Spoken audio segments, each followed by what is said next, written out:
जी students, हम study कर रहे हैं valence bond theory. Valence bond theory में नेक्स्ट हमने पढ़ना है पाई बॉन्ड। पाई बॉन्ड्स के बारे में हमने यहाँ पे स्टडी करना है। बेसिकली पाई बॉन्ड बनता कैसे है, by the side way overlapping. ठीक है, मैंने आपको पहले बताया था बकाया डायग्राम के साथ कि किस तरह से पाई बॉन्ड की फॉर्मेशन होती है। ठीक है ना, इसकी कुछ करेक्टरिस्टिक्स हमने यहाँ पे स्टडी करने हैं। उसके बाद नेक्स्ट हम देखेंगे पाई बॉन्ड किस तरह से बनता है। ठीक है, electron density basically lies above and below the inter nuclear distance. So ये जो डायग्राम है यहाँ पे शो करी है इंटर न्यूक्लियर डिस्टेंस को। ठीक है ना, ये हमारे पास दो न्यूक्लियाई हैं, दो न्यूक्लियाई के दरमियान ये बेसिकली इंटर न्यूक्लियर डिस्टेंस है। सो बेसिकली पाई बॉन्ड में जो इलेक्ट्रॉन डेंसिटी होती है लाई करती है above and below the inter nuclear distance. अब above and below the inter nuclear distance lies क्यों करती है, इसकी क्या रीज़न है? सो बेसिकली हम यहाँ पे कहते हैं कि पाई बॉन्ड बनता है basically overlapping of atomic orbitals that are perpendicular to the inter nuclear distance. अब परपेंडिकुलर हमने यहाँ पे ये हमारे पास एक लाइन है, उस पर मैंने इस तरह से एक परपेंडिकुलर ड्रॉ किया है। ठीक है, so basically overlapping of atomic orbitals that are perpendicular to the inter nuclear distance. ये हमारे पास रीज़न है कि हमारे पास जो इलेक्ट्रॉन डेंसिटी लाई करती है above and below the inter nuclear distance. ठीक है ना, बेसिकली हमारे पास बेसिकली हम पाई बॉन्ड को इस तरह से डिफाइन कर सकते हैं कि overlapping of atomic orbitals that are perpendicular to the inter nuclear distance known as pi bond. ठीक है ना, सो इसी रीज़न की वजह से हमारे पास जो इलेक्ट्रॉन डेंसिटी है वो लाई करती है above and below the inter nuclear distance. अब पाई बॉन्ड की कैरेक्टरिस्टिक है, जैसे कि हमने सिग्मा बॉन्ड में पढ़ा था कि एक लूप इन्वॉल्व होता है। पाई बॉन्ड में हमारे पास दोनों लूप्स ही इन्वॉल्व होते हैं, बोथ लूप्स आर इन्वॉल्व्ड। ठीक है, इसके अलावा पाई बॉन्ड हमारे पास जो होता है वो वीक बॉन्ड होता है। वीक बॉन्ड होता है बेसिकली जब हम कंपैरिजन करवाते हैं इसका सिग्मा बॉन्ड के साथ, तो बेसिकली जो पाई बॉन्ड हमारे पास है as compare to sigma bond is a weaker bond. ठीक है, नेक्स्ट हम यहाँ पे डिस्कस करेंगे कि हमारे पास पाई बॉन्ड्स की फॉर्मेशन किस तरह से होती है डिफरेंट एग्जांपल्स के साथ। सबसे पहले हम बात करेंगे फॉर्मेशन ऑफ O2 के बारे में। फॉर्मेशन ऑफ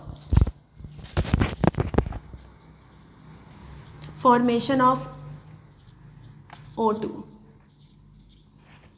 ठीक है, अब ऑक्सीजन के पास हमारे पास यहाँ पे 8 इलेक्ट्रॉनिक कन्फिग्रेशन सबसे पहले लिखनी है। 1s 2s 2px 2py 2pz। 2 electrons again 2 electrons 1 1 again यहाँ पे 2 1 2 3 4 5 6 7 8 इलेक्ट्रॉन्स हमने यहाँ पे पूरे कर लिए। ठीक है ना, इसी तरह से सेकेंड ऑक्सीजन की भी हम यहाँ पे लिख लेते हैं। 8 electrons 1s 2s 2px 2py 2pz। 2 electrons 2 1 1 और अगेन 2 इलेक्ट्रॉन्स। ठीक है, तो बेसिकली हमने यहाँ पे डिस्कस करना है पाई बॉन्ड की फॉर्मेशन को।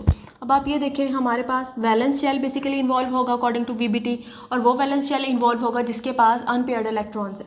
ये हमारे पास अनपेयर्ड है, ये हमारे पास अनपेयर्ड है, ये हमारे पास अनपेयर्ड है, ये हमारे पास अनपेयर्ड है। So according to the rules of VBT, जो x हमारे पास प्लेन होगा x के साथ ही ओवरलैप करेगा, y जो होगा y के साथ ही ओवरलैप करेगा। बेसिकली पाई बॉन्ड, और हमने अभी इससे पहले डिस्कस किया था कि हमारे पास जो सिग्मा बॉन्ड है, जब भी हमने पाई बॉन्ड की फॉर्मेशन करनी है तो सिग्मा बॉन्ड पहले बनेगा और उसके बाद पाई बॉन्ड बनेगा। कभी भी ऐसा नहीं होगा कि अकेला पाई बॉन्ड किसी मालिक्यूल के अंदर मौजूद हो। ठीक है, पहले सिग्मा बॉन्ड बनेगा और देन हमारे पास पाई बॉन्ड बनेगा। तो मैंने यहाँ पे px को ड्रॉ किया है, ये हमारे पास यहाँ पे px। हम अब यहाँ पे इसका जो है स्ट्रक्चर बनाएंगे अकॉर्डिंग टू VBT। ऑक्सीजन का क्या स्ट्रक्चर होगा O2 का। ठीक है, मैंने ये px ड्रॉ किया है और ये मैंने दूसरा px ड्रॉ किया है। एक इलेक्ट्रॉन इसके पास है, एक इलेक्ट्रॉन दूसरे px के पास है, तो मैंने यहाँ पे 2 इलेक्ट्रॉन लिख दिए, एक इस लूप के और एक इस लूप का। ठीक है, नेक्स्ट ये है हमारे पास 2px, ये है 2px। अब मैंने ड्रॉ करना है 2py। ये बेसिकली हमारे पास y प्लेन में है, मैंने इसको यहाँ पे इस तरह से ड्रॉ कर दिया। ये है 2py, ये 2py दिस वन, ये 2py दिस वन। ठीक है, एक इलेक्ट्रॉन इसका, एक इलेक्ट्रॉन इसका। सो ये बेसिकली हमारे पास ओवरलैप करेगा, साइड वे ओवरलैप इस तरह से। अब आप देखें, हमारे पास यहाँ पे 2 बॉन्ड्स बन रहे हैं, एक सिग्मा बॉन्ड बन रहा है, एक पाई बॉन्ड बन रहा है। This bond is known as between the 2px जिसमें हमारे पास एक एक लूप इन्वॉल्व है। This bond is known as sigma bond. अब ये जो देखें, ये जो हमारे पास साइड वे ओवरलैपिंग हो रही है basically perpendicular to the plane है। ये एक प्लेन है और इसके परपेंडिकुलर हमारे पास यहाँ पे ये मौजूद है। So this bond is known as pi bond, ठीक है। और यहाँ पर इसके दोनों लूप्स ही इन्वॉल्व होंगे पाई बॉन्ड की फॉर्मेशन में। So this bond is known as pi bond. तो यहाँ पे हमारे पास दो बॉन्ड बन रहे हैं, एक सिग्मा बॉन्ड बन रहा है और एक पाई बॉन्ड बन रहा है। सो बेसिकली हम इसको इस तरह से लिखेंगे। सो दो ऑक्सीजन्स के दरमियान हमारे पास डबल बॉन्ड पाया जाता है। One bond is sigma and other bond is pi, ठीक है ना। This bond is sigma, this pi, sigma and pi, ठीक है। सो नेक्स्ट हमने स्टडी करनी है एग्जाम्पल ऑफ N2।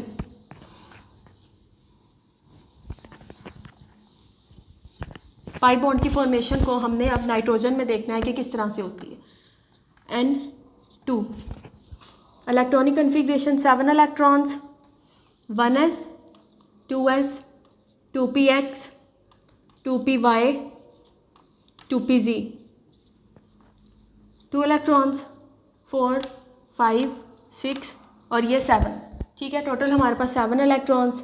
अगेन दूसरी नाइट्रोजन की मैं यहाँ पे लिख रही हूँ 1s 2s 2px 2py 2pz, 2 2 1 1 अब 1। अब आप देखें कि वैलेंस हमारे पास यहाँ पे जो तीनों शेल्स हैं, तीनों वैलेंस शेल में हमारे पास अनपेयर्ड इलेक्ट्रॉन्स मौजूद है। ये एक्स प्लेन में है, वाई प्लेन में है और ये जेड प्लेन में है, ठीक है ना। अब सबसे पहले मैंने यहाँ पे एक्स ड्रॉ करना है। ये मैं ड्रॉ किया है मैंने 2px, ठीक है। ये मैंने 2px ड्रॉ किया है फॉर फर्स्ट नाइट्रोजन। इसने ओवरलैप किया 2px ऑफ अदर नाइट्रोजन, ठीक है। ये हमारे पास यहाँ पे एक बॉन्ड बन गया सिग्मा, ठीक है। इलेक्ट्रॉन्स मैंने यहाँ पे ऑपोजिट स्पिन के साथ लिख दिया। नेक्स्ट मैंने 2py, ये मैंने ड्रॉ कर दिया यहाँ पे 2py, ये दूसरा 2py, ठीक है। नेक्स्ट 2pz ड्रॉ करना है। सो ये हमारे पास z प्लेन में है, तो ये इस तरह से 2pz, ठीक है ना। अब हमने कहा था कि ये जो 2py है और ये 2pz है, 2py और ये 2pz, y का ओवरलैप y के साथ होगा, y ने y के साथ बॉन्ड बनाना है, z ने z के साथ बॉन्ड बनाना है। सो ये मैं डॉटेड लाइन से यहाँ पे इसकी बॉन्डिंग को शो करूँगी।